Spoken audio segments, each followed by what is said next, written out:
details? Can you talk about the locations? Sure. There were 2 homes and 1 business.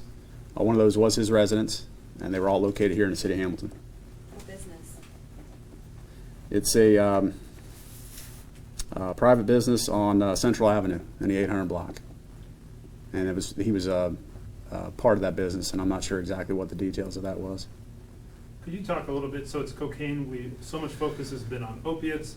Can you kind of explain what's happening out there? Is there any shift to cocaine, back to cocaine, or what's going on? Cocaine's never left.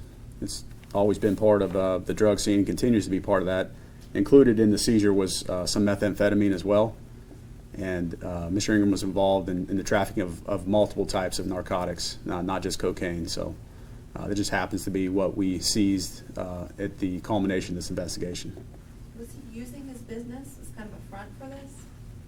I'm not sure exactly what role his business played in this, but again, the officers and agents did search that location, and these are the items that we were able to locate from those 3 addresses. Who was Lauren Watts in relation to him, and why was she arrested, and what's she charged with? She's a female companion who was arrested and charged. Again, her role in this enterprise, in Mr. Ingram's drug trafficking operation, I'm not exactly certain of, but she did play a part in that, and she has been arrested and charged as well. Could you sort of position him locally? I know obviously with investigations you don't say everything because you want to pursue up the food chain, et cetera, but was he sort of the top dog locally, if you will? Where does he fit in? I think locally here, when you talk about our community, I think this is as big as it gets. I mean, he's one of the major players, has been, and so we're very thankful, again, for our partners. At the Sheriff's Office, Captain Bunnell's here today as well. He's been kind enough to make sure all this evidence was brought over. The Sheriff's Office is hanging on to this. They are retaining this. All the agents and officers that are out here that put in the time and the hours to follow up on this. And this is just one of many investigations that they've done. They've done well and successfully, and there are plenty more to follow. Just a quick follow-up. Would he have been at the top of any kind of network, or just sort of a one-man show? And would he have sort of I think it's always hard to tell. I don't know that we ever get a real, true, clear picture of what that organization looks like exactly. I can just tell you that he was a major player, has been a major player, and at the local level here in our community, it's as big as it gets. This is a significant win for us and for the Hamilton community. What makes it federal charges? Well, it's really the amount, the criminal history that he has, the fact that there are weapons and drugs, and that there were other parts of the investigation prior to this.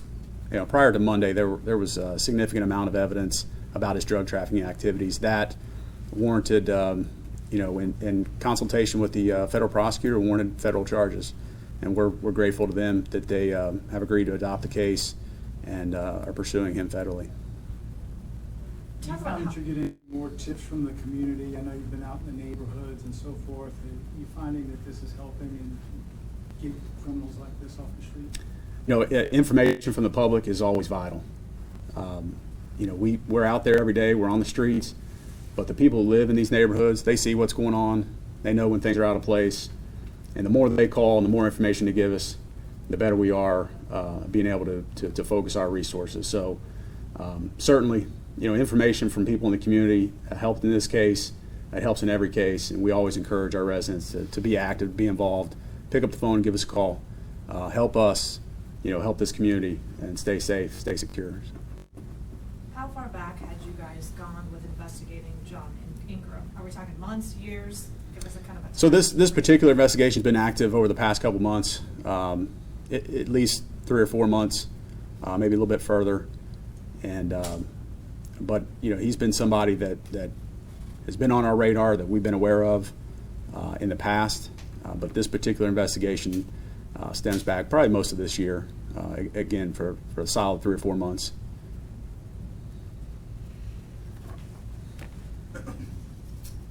Okay, thank you for coming. Thank you. Thank you.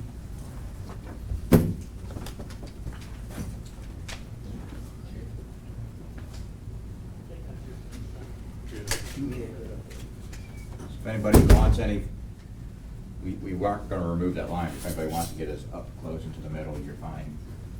We can go closer? No, Oh, not just- past the just line. right here. Get back there, Hey Brian, do you have addresses of where the busts were made? yeah. I'll have to go back in and look them up.